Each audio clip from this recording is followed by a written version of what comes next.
Bonjour à tous, je m'appelle Emmanuel, je travaille à la Casemate. Aujourd'hui, c'est session formation aux outils du Media Lab avec une partie de l'équipe et pour moi, c'est l'occasion de faire mon premier booktube.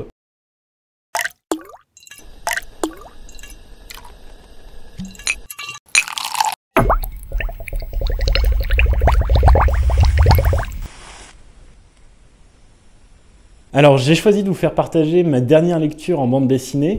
C'est Il fallait que je vous le dise de Aude Mermillot aux éditions Casterman. C'est une lecture qui m'a été conseillée par une amie médecin et ça a été pour moi la surprise de retrouver un auteur que j'aime beaucoup aussi, Martin Winkler, mais je vais vous en dire un peu plus dans quelques instants.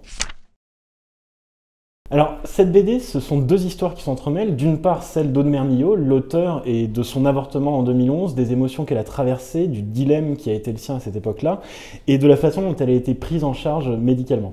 Et Aude Mermillot et Martin Winkler vont se retrouver joints dans un même récit, puisque Martin Winkler a raconté son expérience de l'avortement et de la pratique de l'avortement dans Le cœur des femmes, un roman que va lire Aude Mermillot, et lecture qui va notamment l'inciter à écrire son livre.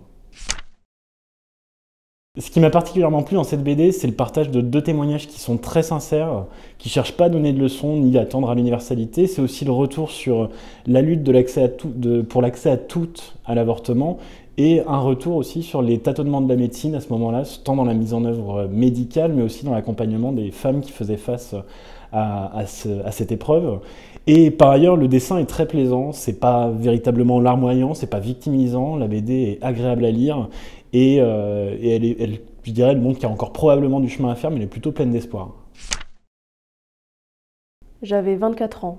C'était mon choix. Un choix que je n'ai jamais regretté depuis. Cela ne veut pas dire que ça a été facile. J'ai été bouleversée par cette décision et très seule face à des émotions que je n'expliquais pas.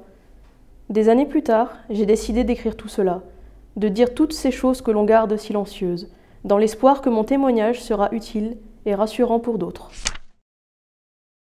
Si je dois conclure, je vous conseille très vivement la lecture de ce roman graphique, ce récit à deux voix.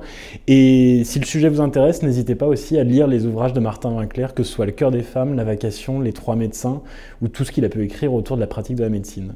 À très bientôt!